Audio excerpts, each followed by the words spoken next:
तरह से जीत हुई है समाजवादी पार्टी की, किस तरह से पार्टी देखती है और आगे की स्ट्रेटजी? सबसे पहले इस मौके पर घोसी के सभी सम्मानित मतदाताओं को मैं अपनी ओर से हृदय से आभार व्यक्त करता हूँ। आज का ये परिणाम, मैं समझता हूँ इस परिणाम की जितनी समीक्षा करें और जितने तरीके से करें उतना कम होगा। जहां ये परिणाम उन धोखेबाज नेताओं के लिए भी सबक है जो जनता के बीच किसी दल से जाते हैं और उस दल की अगर सरकार नहीं बन पाती तो सरकार के लालच में पार्टियां छोड़ के दूसरे दलों में जाने की कोशिश करते हैं और सोच लेते हैं कि जनता फिर से मोहर लगा देगी। आज घोसी की जनता ने ये साबित कर दिया कि ये घोसी, मऊ, पूर्वांचल, आजमगढ़ का ये इलाका समाजवादी इलाका है और समाजवादी पार्टी को, उसके नेता माननीय अखिलेश यादव जी को धोखा देने का जो काम किया था दारा सिंह चौहान ने, उसका जवाब घोसी की जनता ने आज ढंग से दे दिया है और सबक दे दिया है उन लोगों को। साथ ही सबक उन लोगों को भी दे दिया है जो लोग बड़बोलेपन में, जब वो हमारे पक्ष में थे तो क्या बातें कर रहे थे, आज उधर चले गए तो क्या बातें कर रहे हैं। उनको भी घोसी की जनता ने जवाब दे दिया है कि राजनीति में अब इस तरह की चीजों का कोई स्थान नहीं है। जवाब इस बात को भी दिया है आज घोसी की जनता ने, जो लोग उत्तर प्रदेश की सरकार, जो बेईमानी से बनाई हुई सरकार थी, बेईमानी से बनाई हुई सरकार की दम पर जो घमंड में चूर थे, आज जनता ने साबित कर दिया कि लोकतंत्र में सबसे बड़ी ताकत अगर कहीं है तो जनता के बीच है। और जितने तरीके से घोसी की जनता के लोगों को धन्यवाद दिया जाए, उनका आभार व्यक्त किया जाए, उतना कम होगा, क्योंकि घोसी के लोगों ने आज लोकतंत्र को बचाने के लिए कई तरह की नई परिभाषाएं लिखी हैं। पूरी पार्टी लगी रही, सारे लोग लगे रहे। एक तरफ जहां शिवपाल यादव बड़ा तेजी से पूरी चुनाव भर में रहे, तो किस तरह से आप देखते हैं चाचा का रोल इस पूरे चुनाव में? निश्चित तौर पे बहुत महत्वपूर्ण रोल रहा। लगातार वो रहे, वोटिंग के दिन तक रहे, आज भी काउंटिंग में पहुंचे हैं। निश्चित तौर पे उनका, माननीय अखिलेश यादव जी हमारे अध्यक्ष जी हैं, उन अध्यक्ष जी का जो नेतृत्व है, उस नेतृत्व पर भी जनता की मोहर है।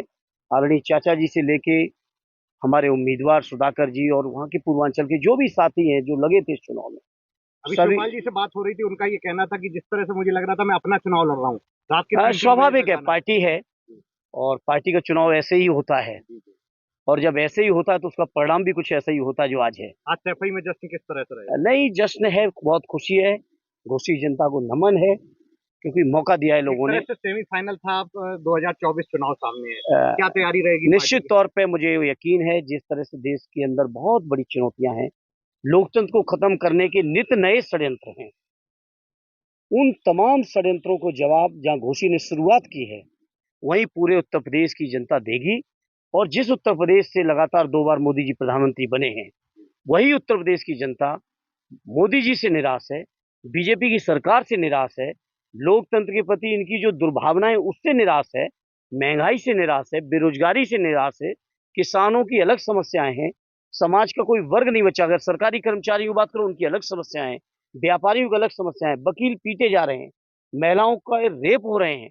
इन तमाम चीजों का जवाब जहां घोसी के लोगों ने आज शुरुआत की है, वहीं मुझे यकीन है कि उत्तर प्रदेश की जनता आने वाले चुनाव में समाजवादी पार्टी और गठबंधन इंडिया के जो भी साथी उम्मीदवार होंगे, उनको ऐतिहासिक जीत दिलाकर दिल्ली के अंदर एक नई सरकार, जो इंडिया गठबंधन बना है, उस गठबंधन की सरकार बना के मोदी जी को जहां से बने थे वहीं से वापस होंगे। बीजेपी कह रही है कि अखंड भारत होना चाहिए, आरएसएस की तरफ से आवाज उठ रही है, इधर भारत की नाम बदल, इंडिया हटा के बदला जा रहा है। किस तरह से पार्टी देखते हैं आप?